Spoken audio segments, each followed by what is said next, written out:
বন্ধুরে আজ আমরা এত কান্না করি, আমার আল্লাহ বলেন ওরে তোমরা তোমাদের মেয়ে ছেলেকে মসজিদ যেতে বাধা দিবে না, যেতে দাও যেতে দাও।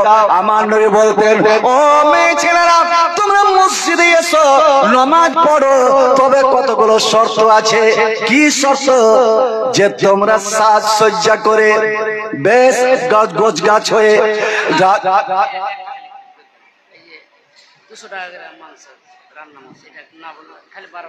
এটা যদি এখন বলেন তো ওরা অপেক্ষা করবে যে আরো সস্তা হবে, একটু পরে করি।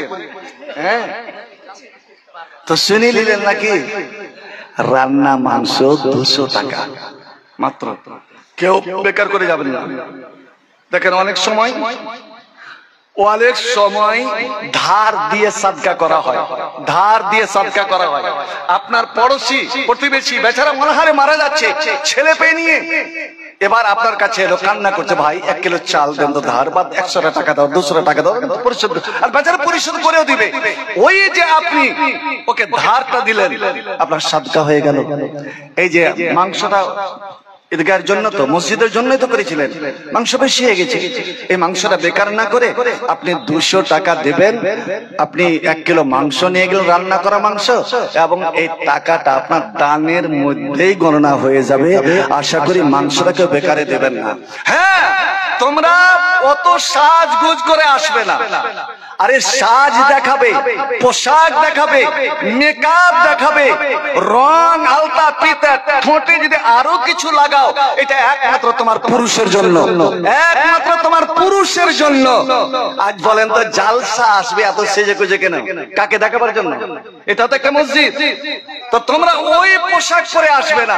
হ্যাঁ আর একটা জিনিস, ও মেয়ে ছেলেরা তোমরা যখন মসজিদে বা ঈদগাহে আসবে তখন কোন সেন্টের তেল, কোন খুশবু, আতর এইগুলো মেখে আসবে না। এর অর্থ হলো তুমি যদি বাড়িতে থাকো, তুমি যদি বিবাহিতা হও, তোমার যদি স্বামী থাকে, তোমার পুরুষের আনন্দের জন্য তুমি সারা শরীরে আতর স্প্রে করো না, কেউ বাধা দিবে না। অনেক দেখবেন মুলবিরা সরাসরি বলে দেয় যে মেয়ে ছেলেরা আতর মেখে হাঁটে তারা এরকম এরকম এরকম। শুনেন আপনাকে দেখতে হবে, ওই আমার বিশামপুরে এক মডেল করেছিল কি সালা গায়ে নিয়ে চলে গেছে মাকিয়া, মানে এটা দেখে সালা গায়ে কিন্তু হামলাই নাই, রাত 12টাতে বের হয়েছে, ভজর হয়ে গেছে, তো পোতাকে কইছে চোখে কম সুজে, হবে গায়ে হামলাই না করে দেখতো। হ্যাঁ আমার তো চোখে সুজে না, তুই দেখ না রে, ছ্যাপড়া দেখছে তো আসলে বল নিয়ে চলে গেছে। ভাই ফতোয়া দেওয়ার সময় আপনাকে দেখতে হবে। নবী আমার বলছেন এ সম্বলপুরের এ মুমিন মুসলমানেরা, জুমার দিন তুমি আগে ভাগে গোসল করো, পরিষ্কার পরিচ্ছন্ন হও, তুমি সুন্দর করে উযু করো, সুন্দর জামা কাপড় পরো, আর তোমার বাড়িতে যে ভালো দামি আতর আছে ওই আতরটা তুমি একটু মেখে নাও, এবং তোমার কাছে যদি না থাকে তোমার বিবিটার কাছ থেকে তুমি একটু চেয়ে নাও, তোমার বিবির কাছ থেকে চেয়ে নাও। এর অর্থটা কি হলো? তাহলে স্ত্রীরা আতর মাখতে পারে একমাত্র পুরুষের জন্য, পুরুষকে লোভনীয় করার জন্য, আকর্ষিত করার জন্য, পর পুরুষকে নয়। তো এটা মেখে তোমরা মসজিদে আসবে না। আর একটা জিনিস, আসবে তোমরা পর্দার সহিত পোতালা পেঁয়াজ সাদা সিভিল পোশাকে, আর যে মুহূর্তে নামাজ পড়া হয়ে যাবে, আমি সালাম ফিরে দিব, তখন তোমরা বেরিয়ে যাবে, চুপে চুপে বেরিয়ে যাবে। রাস্তার এক ধার দিয়ে তোমরা, রাস্তার মধ্যখান দিয়ে হাঁটবে না। আমার মা বোনেরা তোমাদের বলছি, রাস্তার পার্শ্ব দিয়ে তুমি যাও।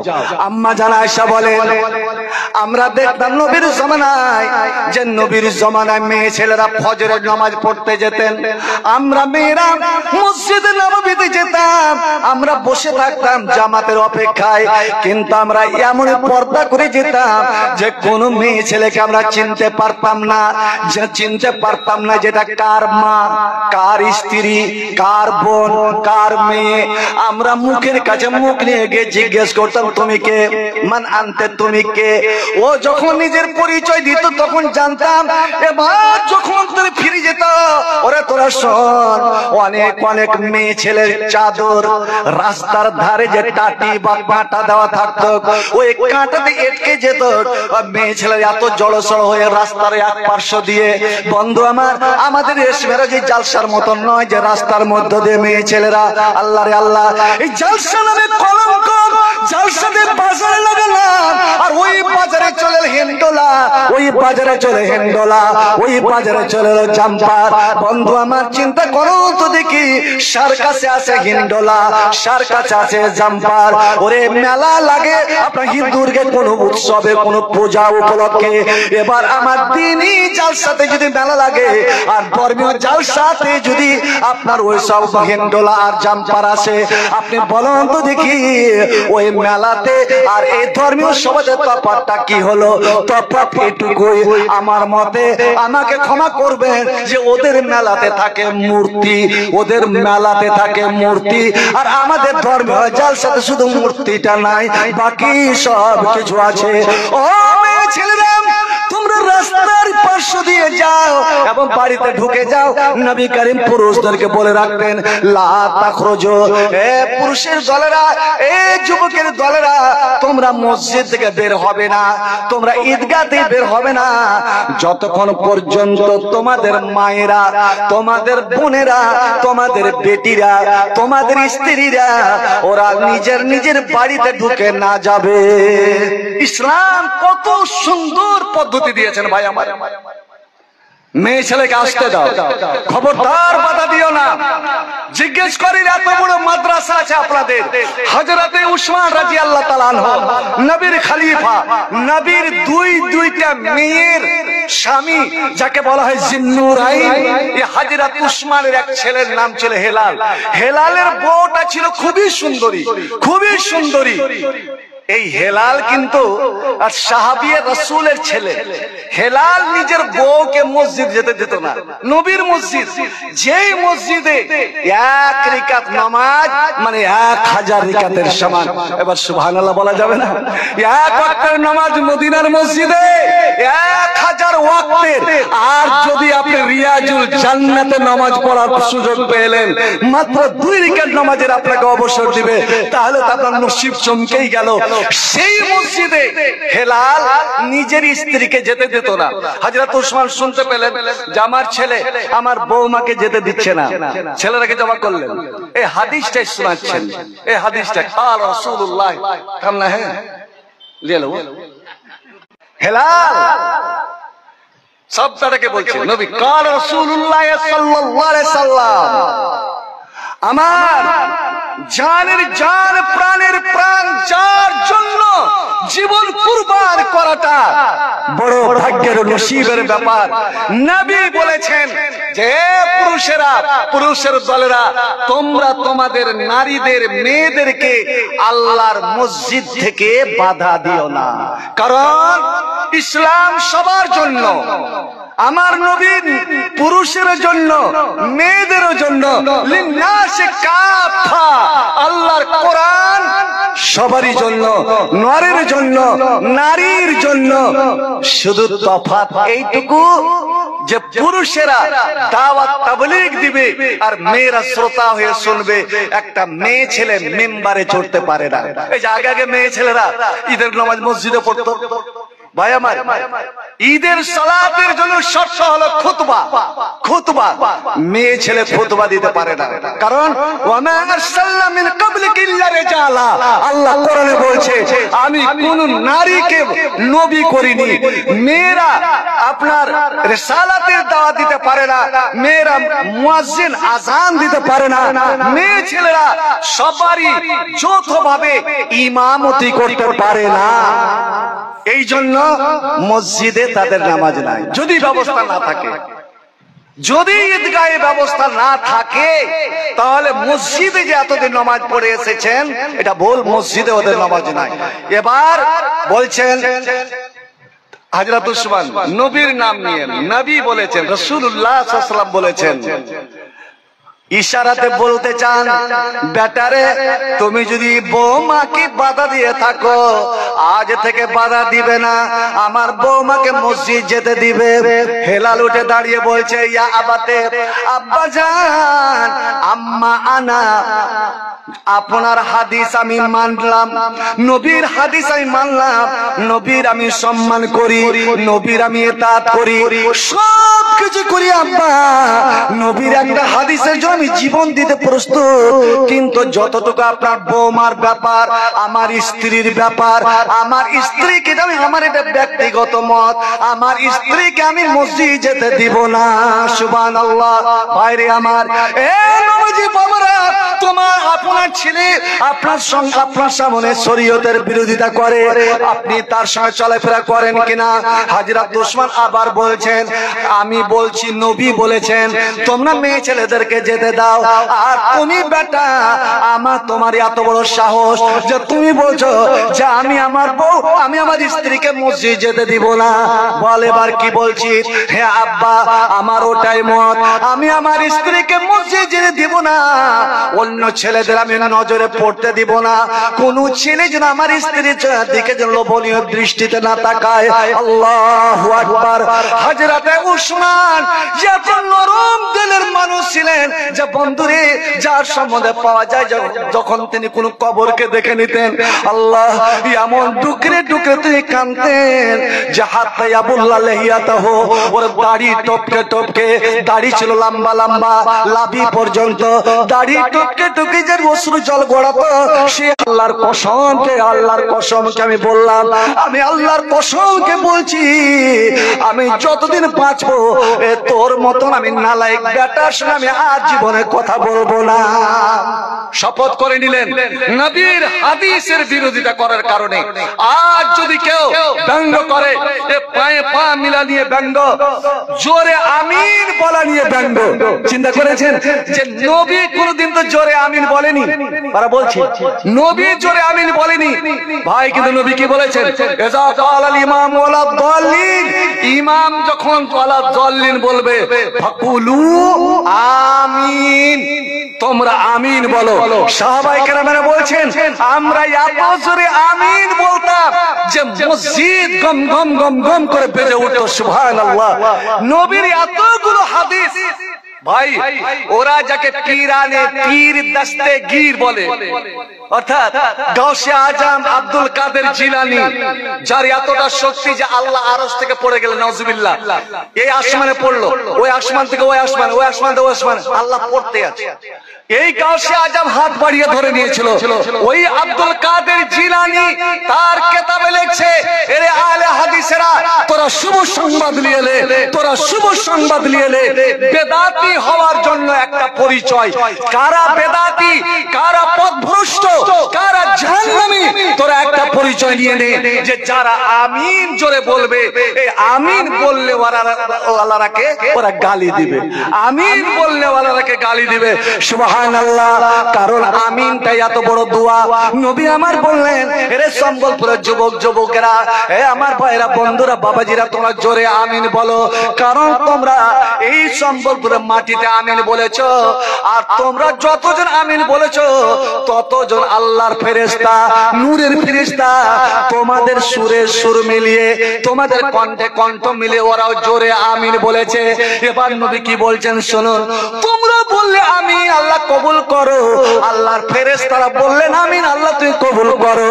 এবার আমার আল্লাহ কি করেন, নবীর সম্বন্ধে কি বলছেন শুনুন, ফাইনাহু মান ওয়াফাকা তামিনাহু তামিনাল মালায়েকা, ওরে তোমার আমিন, তোমার আমিন, আল্লাহর ফেরেশতার আমিন যদি একই সঙ্গে বেরিয়ে যায়, যদি সুরটা মিলে যায়, কণ্ঠটা যদি মিলে যায়, এই মিলে যাওয়ার কারণে তোমার আগেকার সমস্ত গুনাহগুলো মাফ হয়ে গেল।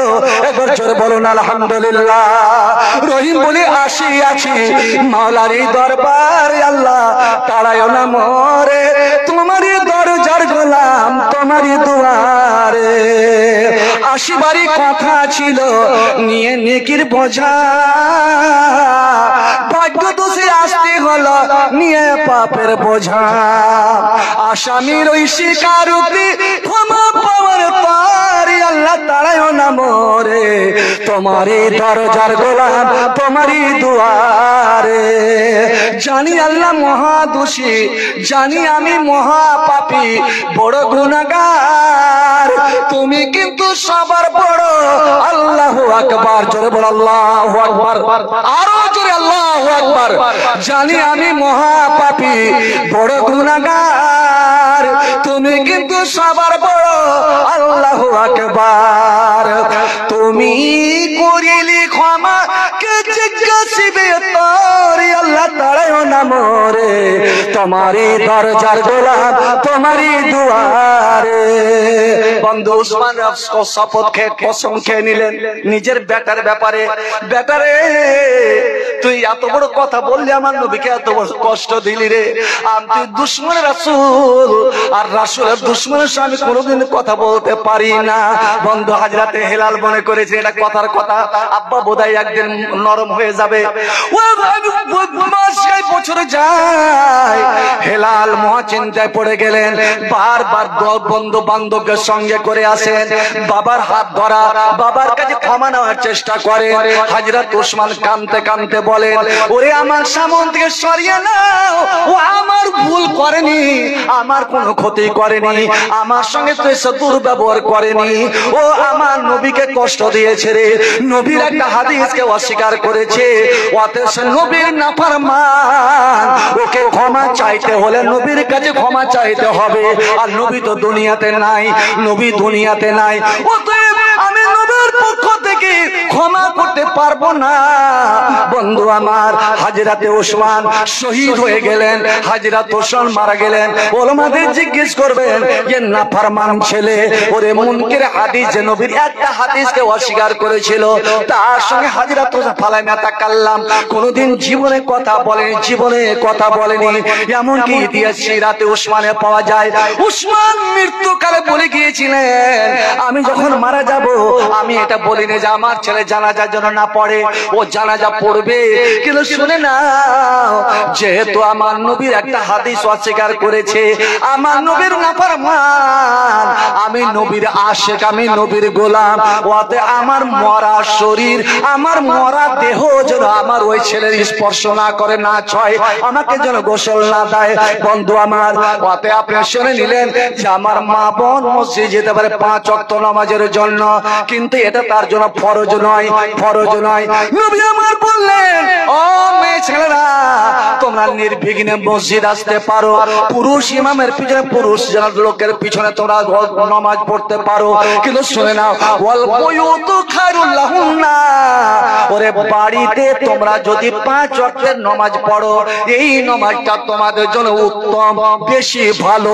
অর্থাৎ যত পর্দার মধ্যে তোমরা নামাজ পড়বে, তত তোমাদের ভালো।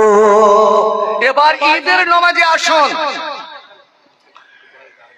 আপনারা যদি জিজ্ঞেস করি, আল্লাহর নবী মদিনা গেলেন, দ্বিতীয় হিজরিতে রোজা ফরজ হলো, আর রমজান শেষ হলো, প্রথম ঈদের নামাজ, প্রথম ঈদের নামাজ নবী কোথায় পড়েছিলেন?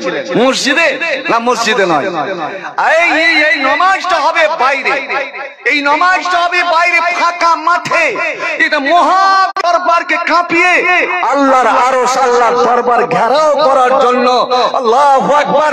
একদিক দিয়ে পুরুষেরা, একদিক দিয়ে মেয়েরা, যুবতী মেয়েরা, বৃদ্ধা মেয়েরা, সর্বশ্রেণীর মেয়েরা, সর্বশ্রেণীর পুরুষেরা, এমনকি ছোট্ট ছোট্ট ছেলেরাও।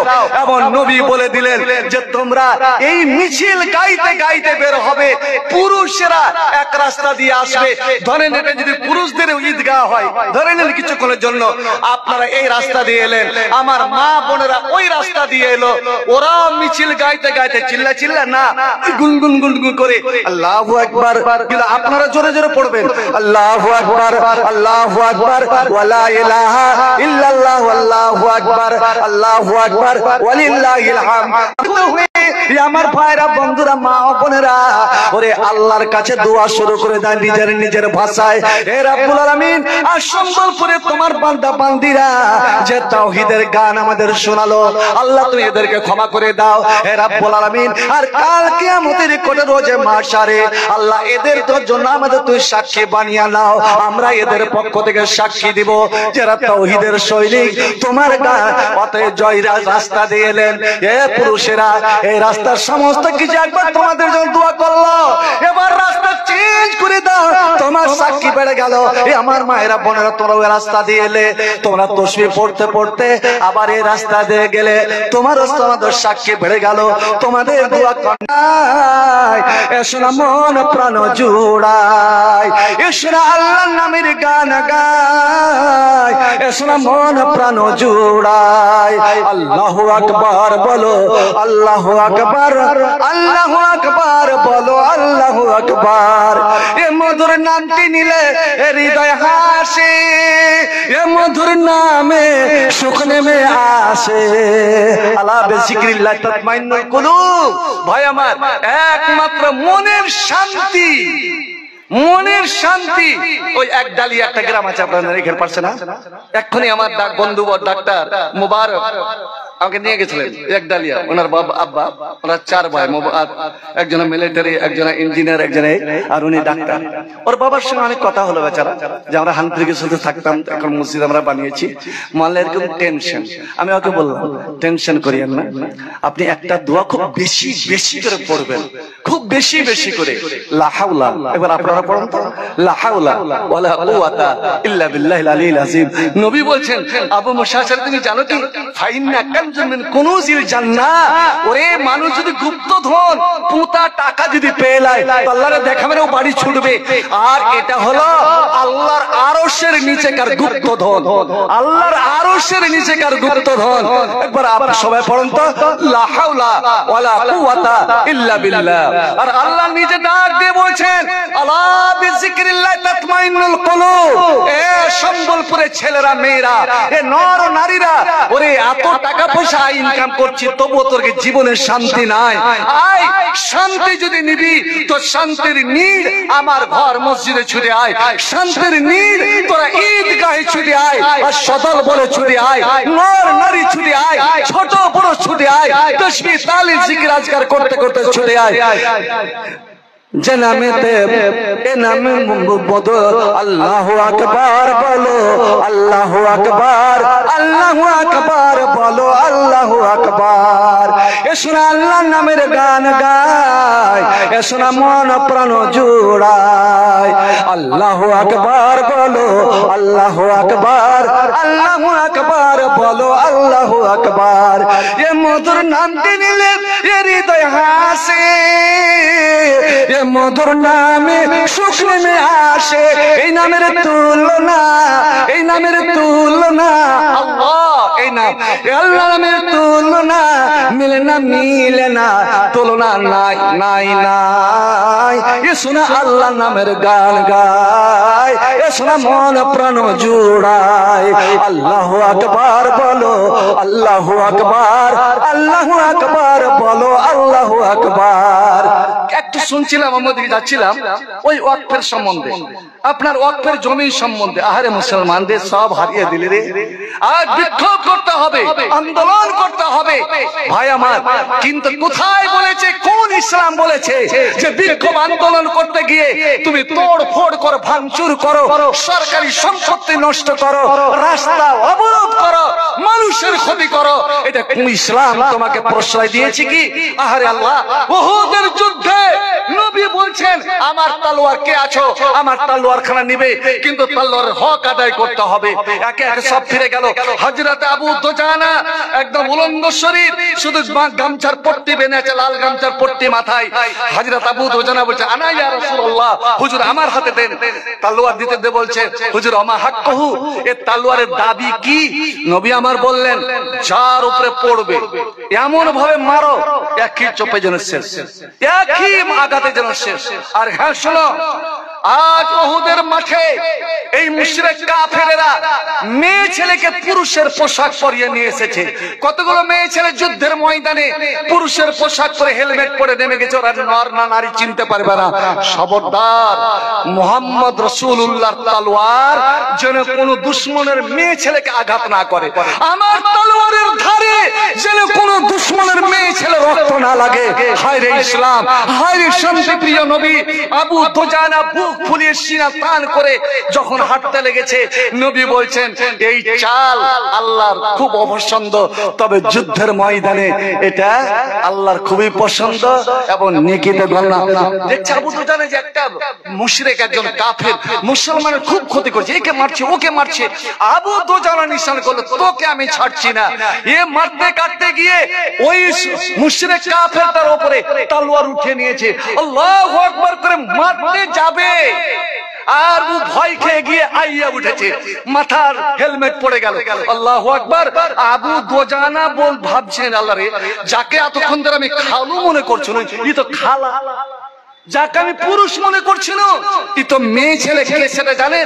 আবু সুফিয়ানের স্ত্রী, মাবিয়ার মা, নবীর শাশুড়ি, উম্মে হাবিবার মা।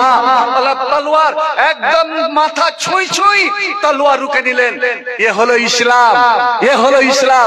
মুসলমান বলুন দেখি, আমার মসজিদ কে কেড়েছে? আমি মসজিদ আগে ছেড়েছি না ওরা আগে মসজিদ কেড়েছে? কই কাবা তো কোনদিন বেদখল হলো না, আর যেই দিন কাবা বেদখল হবে সেই দিন দুনিয়া কিন্তু টিকবে না। আমার বুখারী শরীফের হাদিস। ওরে আমি দেখছি এই কাবার উপরে কতগুলো মানুষ চড়ে গিয়েছে, মিনাল হাফজাতে জুসওয়াই কাতাইন, ছোট ছোট পেনলিওয়ালা, আর ওরা কাবার ইট খসাচ্ছে। যখন প্রথম সবল মারবে ওই সময় আল্লাহ ইসরাফিলকে বলবেন, ইসরাফিল আমার কাবার আর সম্মান রইল না, আমি দুনিয়াকে আর রাখবো না, উড়ালে উড়িয়ে দে দুনিয়া। বন্ধুরে আমার, বলুন তো দেখি, বাবরি মসজিদ কতদিন ধরে ওয়ানাবাদ? আপনার আদিনার মসজিদ কতদিন ধরে ওয়ানাবাদ? আপনার কোরের মসজিদ গুলো কতদিন ধরে ওয়ানাবাদ? মুসলমান রে, জুমে রমজান মাসে বলেন তো আপনাদের সম্বলপুরের মসজিদ গুলোতে নামাজি বেড়েছিল কিনা? সত্য করে বলবেন। জায়গা পাওয়া যাচ্ছিল না। আমার বাপজি যাও যা যা আমার জামাই কইছে, বাজি রে জুমার রমজান মাসে আমি জুতা লিয়ে যাই না, কেন শ্বশুরতে বারবার জুতা দিবে না, মানুষ জুতার জানাজা বাড়িয়ে দিবে। বলুন, রমজানের পরে ওই লোকটি যাচ্ছে তো জুমা? সত্য করে বলবেন, মসজিদে যাচ্ছে তো? মসজিদ আবাদ হচ্ছে তো? ভাই আমার, মনকে জিজ্ঞেস করবেন, মসজিদ কে লিয়ে সর কাটানা नहीं, मस्जिद के लिए सर कटाना नहीं, मस्जिद के लिए सर झुकाना है। ওরে মইটা বলেনি, আল্লাহ বলেনি যে আমার মসজিদের জন্য তোরা মাথা কাটিয়ে দে, গলা কাটিয়ে দে। আমার আল্লাহ বলছেন, ওরে তোরা যদি কামিয়াবি নিবি, তোরা যদি জীবনের সফলতা নিতে চাস, আয় রে আয়, আমার মসজিদ তোরা মাথা ঝুঁকিয়ে দে। ওয়াস্তাইনু বিসসাবরি ওয়াসসালাহ, আমার সাহায্য ছাড়া কিছুই হবে না রে। আর আমার সাহায্য নিতে গেলে তোকে নামাজের মাধ্যমে, ধৈর্যের মাধ্যমে সাহায্য নিতে হবে। শুন, ওরে তুই নামাজি বনে যা, ধৈর্যশীলা বনে যা। আমি আল্লাহ ধৈর্যশালীদের সঙ্গে দেখি তো তোর কে কি ক্ষতি করতে পারে। তোরা আগে আমার দ্বীনের সাহায্য কর, আমার মসজিদকে আঁকড়ে ধর, আমার ঈদগাহকে আঁকড়ে ধর। ইয়ানসুরকুম, আমি আল্লাহ কথা দিচ্ছি, আমি তোদের সাহায্য করব। তোরা মসজিদ মুখা হয়ে যা, মসজিদওয়ালা হয়ে যা। আমি আল্লাহ পুরি, আমি তোদের হয়ে যাব, তোদের হয়ে যাব রে। আমি আল্লাহ কথা দিচ্ছি, যতই শুভেন্দু হুঙ্কার দেখ না কেন, 2026-এ হয় পাকিস্তান না হয় বাংলাদেশ, আর চ্যাংদলা করে এই মুসলমানদেরকে দেখবো, ওরে এই ভারতের জমিন কারি বাবার জমিন নয়, এই বাংলার জমিন কারি বাবার জমিন নয়। ইন্নাল আরজা লিল্লাহ, জমিন হচ্ছে কার ভাই? জোরে বলো, জমিন হচ্ছে কার? জোরে বলো। আল্লাহর, ইন্নাল আরজা লিল্লাহ। আর আল্লাহ বলছেন এই জমিনের মালিকানি আমি ওকেই দিব যারা আমার দিনদার পরেজগার মুত্তাকি হবে। আগে মুত্তাকি হন, আগে পরেজগার হন। রোজা এসেছিল মুত্তাকি বানাবার জন্য, নিজের খবর নিয়েছেন কি যে আমি মুত্তাকি হতে পারলাম কি পারলাম না। আগে মুত্তাকি হয়ে যান, আগে আল্লাহওয়ালা হয়ে যান, আগে খোদাবীর হয়ে যান। দেখি তো কি আপনার চোখ রাঙানি দিতে পারছে আল্লাহর এটা ওয়াদা। চীন ও আরব হামারা, चीन और अरब हमारा, हिंदुस्तान हमारा। चीन और अरब हमारा, हिंदुस्तान हमारा। मुस्लिम है हम, मुस्लिम है हम, वतन है सारा जहां हमारा। আমার জন্য এই বাংলার মাটি শুধু নয়, ওরে ভারত আমার, চীন আমার, আমেরিকা আমার, সারা পৃথিবীর মাটি আমার। আমি মুসলিম, আমার জন্য সারা পৃথিবী। নবী আমার বলেছেন মুসলমান রে আমার জন্য, আমার উম্মতের জন্য আল্লাহ সারা পৃথিবীর মাটিকে মসজিদ করে দিয়েছেন। ওয়াজয়লাতিল লিল আরজু মসজিদ ওয়া তুহুরা। তোমার যেখানে নামাজের টাইম হবে ওখানে তুমি নামাজ পড়ে নাও। বলুন তো বন্ধু, আপনি বাড়িতে নামাজ পড়েন কিন্তু যখন হাটে ঘাটে মাঠে যান তখন নামাজ পড়েন? সত্য করে বলেন। আপনি মালদা যান, মালদা গেলেন, আপনি একজন নামাজি মানুষ, কেন 5 ওয়াক্তের নামাজ কেন কাজা হবে? ওরে মেয়ে ছেলেরা, মেয়ে ছেলেরা একটা অসুখ আছে, তাদের নাম নিব না। অসুখ আছে ইংরেজিতে বলছি ব্লিডিং কেস। যদি ব্লিডিং কেস হয় তখন মেয়ে ছেলেদের 3টা সুরাত আছে, তার মধ্যে একটা 2 ওয়াক্তের নামাজকে একসঙ্গে পড়বে। জোহরকে ঢিলা, আসরকে চড়া, মাগরিবকে ঢিলা, এশাকে চড়া এবং ফজর। পুরুষ তুমি কি ব্লিডিং কেসে আক্রান্ত?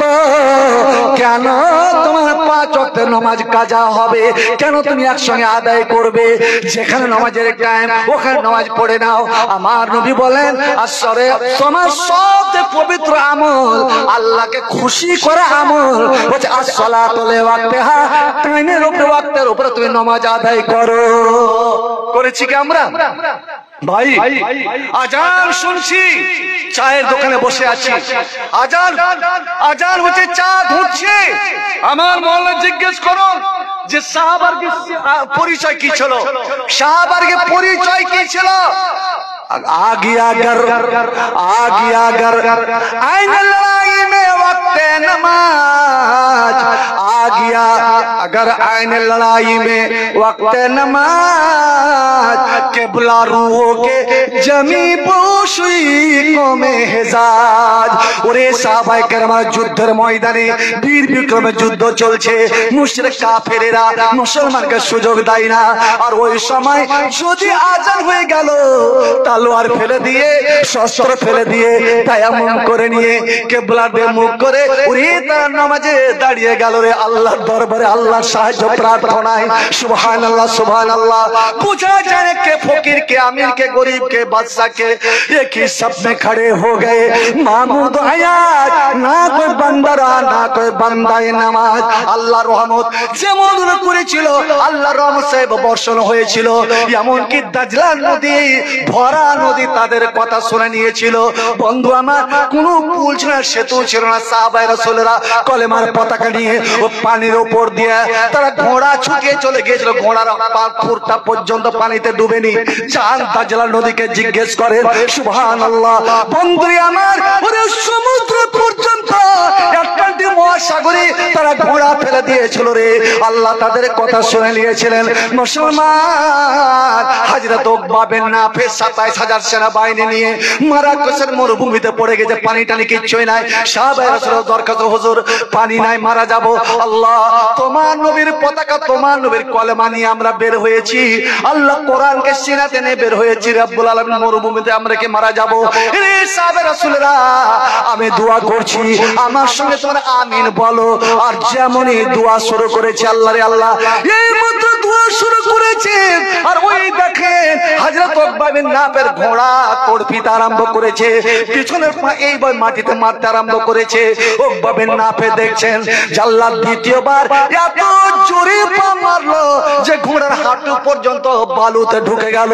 আর যেমন পা উঠালো, আল্লাহু আকবার, ওরে পানির ফওয়ারা, পানির ঝর্ণা একদম টপ টপ করে বের হতে আরম্ভ করেছে। সুবহানাল্লাহ সুবহানাল্লাহ। সাহাবায়ে কেরামেরা পুরো সবাই পানি পান করলেন, বসে পড়লেন এবং ওখানে এখন পর্যন্ত আফ্রিকা চলে যান, মরক্কো চলে যান, এখনো ওই ইনারটা আছে, যদিও পানি নাই কিন্তু স্মৃতি রেখে দিয়েছে। আবারুল ফারাস, আবারুল ফারাস, ওটা ঘোড়ার কুয়া, ঘোড়ার কুয়ো। মুসলমান, আল্লাহ ওদের কথা শুনলেন, আমাদের কথা শুনলেন না কেন? যে নামে ইব্রাহিমের, যে নামে ইব্রাহিমের আগুন হলো পানি, টাকার মতো ডাকলে আজ সাড়া দিবেন তিনি রে মন, সাড়া দিবেন তিনি। মুসলমান বলুন তো দেখি, ইব্রাহিম জাতির পিতা, আগুন নমরুদের আগুনে দাও দাও করে জ্বলছে, এখনই আগুনে ফেলবে, পুড়ে শেষ হয়ে যাবে। সবাই জয় ধ্বনি, জয় নমরুদ, জয় নমরুদ ডাকছে, লাখো লাখো, কিন্তু ইব্রাহিমের মুখে একটু ভয় পর্যন্ত নাই, কিছুই ডর ভয় নাই। ফেরেশতা জিজ্ঞেস করে, ইব্রাহিম তুমি কি ভয় করো না? কেন ভয় করব? এত বড় আগুন জ্বলছে, তুমি যে শেষ হয়ে যাবে। ইব্রাহিম বলেছিলেন, আগুন আমার মালিক নয়, আমার মালিক তো হচ্ছেন আল্লাহ। জোরে বলুন আল্লাহ। ইন্না সালাতি ওয়া নুসুকি ওয়া মাহইয়ায়া ওয়া মামাতি লিল্লাহি রাব্বিল আলামিন। আমার জীবনের মালিক আল্লাহ, আমার মরণের মালিক আল্লাহ, আমার সব কিছুর মালিক আল্লাহ। ওরে আল্লাহ যদি আমার জীবন লেগে থাকে, এই আগুন কিছু আমার করতে পারবে না। আর আল্লাহ যদি আমার মরণ লেগে থাকে, গোটা দুনিয়ার মানুষ আমাকে জীবন দিতে পারবে না। ওই সময় ইব্রাহিমকে ছেড়ে দেওয়া হলো। ওই দেখেন ওপরে গেল, কাটতে ইব্রাহিম চলে আসছে, ধায় করলো, চোখের পলকে আগুনে পড়বে, আগুনে পড়তে যাবে। এমন সময় ইব্রাহিমের মুখ দিয়ে এমন একটা দোয়া, এমন একটা নারা, এমন একটা স্লোগান বেরিয়ে গেল যে আল্লাহ রাব্বুল আলামিনকে এত পছন্দ হলো। আল্লাহ ফেরেশতাদের বলেন, ওরে আমার ফেরেশতা ধরে দেখরি দেখ, এই মুহূর্তে আমার বন্ধু কি করে আমাকে ডাকে, আমার আমাকে যখন ডেকেছে আমার কি করণীয় হবে। এবার শোন, আল্লাহ রাব্বুল আলামিন, এ মুমিন মুসলমান, ইব্রাহিমের যার সন্তানেরা, ওই দোয়াটা আল্লাহ কোরআনে রেখে দিলেন রে। কারণ আল্লাহ জানেন যে আমার আখির নবীর উম্মতের পায়ে পায়ে দুশমন, পায়ে পায়ে শত্রু, ওরাও যদি এই বিপদে পড়ে আমাকে এইভাবে ডাকে, আমি আল্লাহ তাদের ডাকে সাড়া দেবো, যেভাবে ইব্রাহিমের ডাকে সাড়া দিয়েছিলাম। বলুন তো বন্ধু, ইব্রাহিম আগুনে পড়তে পড়তে কি দোয়াটা বলেছিলেন, যার বিনিময়ে আল্লাহ আগুনকে ফুলের বাগানে পরিণত করে দিয়েছিলেন। একজন বলুন তো দেখি, মুলবি বাদ দিয়ে, কিন্তু মুলবি বাদ দিয়ে বলেন, ইব্রাহিম আগুনে পড়তে পড়তে কি দোয়াটা বলেছিলেন ভাই? হায় রে আল্লাহ, আগে আগে পাবলিকরা বলতো ইয়া নারো কুনি বারদা, এটা দোয়া নয়, এটা তো কোরআনের আয়াত। এক হানফি বলছে এরকম মানলা, এরকম টুপি মাথায় দিয়ে আছে, কইছে আমরা মাটি যখন দিই, হানফির জ্ঞানী করে মাটি দেওয়ার একটা দোয়া আছে। কি দোয়া জানেন? কয়েন থাকতে কেউ প্রথম খা বলে মিনহা খালাকনাকুম, এই মাটি থেকে তোকে পয়দা করেছি। আচ্ছা, খাবো মাটি থেকে আল্লাহ আমাকে তোমাকে পয়দা করেছে। মিনহা খালাকনাকুম, এই মাটি থেকে তোকে পয়দা করেছি। আর দ্বিতীয় খাবলে অফিয়া নুইদকুম, এই মাটিতে তোকে নিয়ে যাব। তৃতীয় খাবলে অমিনহা নুখরিজুকুম, আরে এটা তো আল্লাহর, আল্লাহ বলছেন দুয়ার মধ্যে চাহা, দুয়ার মধ্যে কাকুতি মিনতি আকুলি বিকুলি, আর ওরাই উল্টা বলছে আহলে হাদিসরা বেদাত বলছে কোরআনের আয়াত, কোরআনের আয়াতকে বেদাত বলে না, তোকে কর্মকাণ্ডকে বেদাত বলছি। তুই মাটি দিবি, তুই বিসমিল্লাহ বলে মাটি দে, যেটা নবী করেনি, নবী বলেনি, ওটাই বেদাত।